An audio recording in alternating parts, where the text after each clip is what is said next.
Originally, in 1990, when I got involved with the Art Center, my brother asked me to run a poetry series. And I was like, I thought, wow, let me think about this.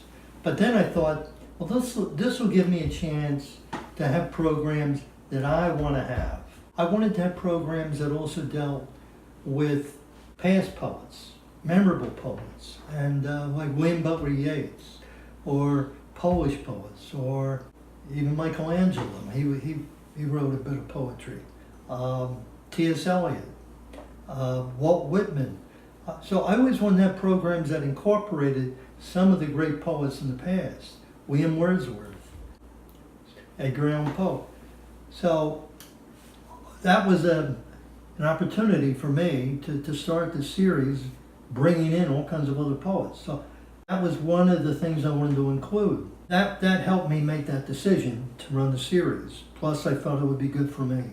That was in the early part of running the series, and I was perfectly happy. All I had to do was set up a program, run the program, promote the program, and I was done. And that pretty much was the way it was for most of the 1990s.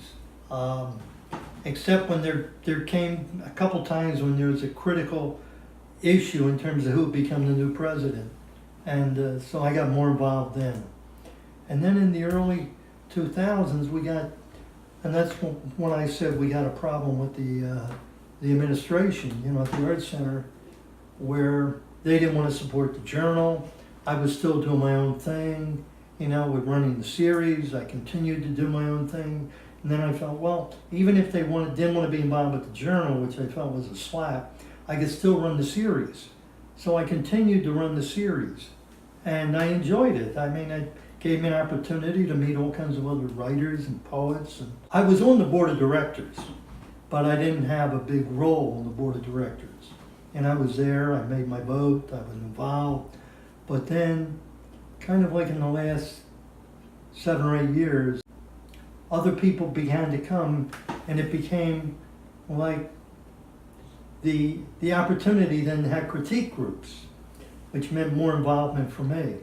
And Elizabeth Leo and Mark Danowski, they worked with me, and we began to have critique groups. And that was another development in what was going on at the Art Center. And then too, we got a new leadership. And the new leadership really accelerated what we should do at the Art Center, and really did a heck of a lot. I call it like the second renaissance of the Art Center with the new leadership.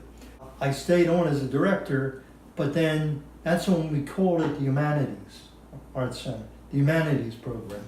So that became its own kind of like separate entity at the Art Center. And then I became part of the board, but my role with the board began to increase. I was also involved in funding causes, which I didn't want to do. No one wants to be involved in that, but I was also involved in that, trying to get donors. And then as time went on, there became this idea of synchronizing with the painters, which was a big challenge, because the painters are really reclusive. They don't particularly want to deal with other writers or talk about their work, or they were kind of like very solitary. But so I got involved with getting the painters and the poets together. So we started ekphrastic programs, which is the poets writing about paintings. And then along with that, then there became a big push. And I was perfectly happy not to do this. And they said, well, what we want to do is expand the membership in the humanities. And then I thought, well, okay. So that then became a new course of action. So then it was up to me to find more people to become part of the humanities program. So I would then plug becoming a member of the Arts Center and becoming a member of the humanities program.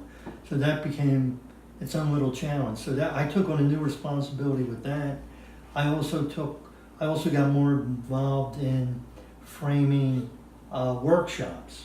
So then we began to have, I always had workshops over the years, but then it became more involved in that. I also have Dave Kaczynski who works with me, and he helps set up. So he sets up some of the programs, and it's made it easier with David being around, because if I'm not there for something, he can always be there. And then Ron Howard, the president of the Arts Center, who's done an outstanding job. I can't say enough about the work and the labor, the time that he puts into it. He can be there when I'm not running a program. So the program itself has become more integrated, and we've got more people involved, which works out better for me. And but we've been running the same series since, like I say, 1990. There's the fall and the spring cycle. At the end of each cycle, the people that are in the journal give a reading.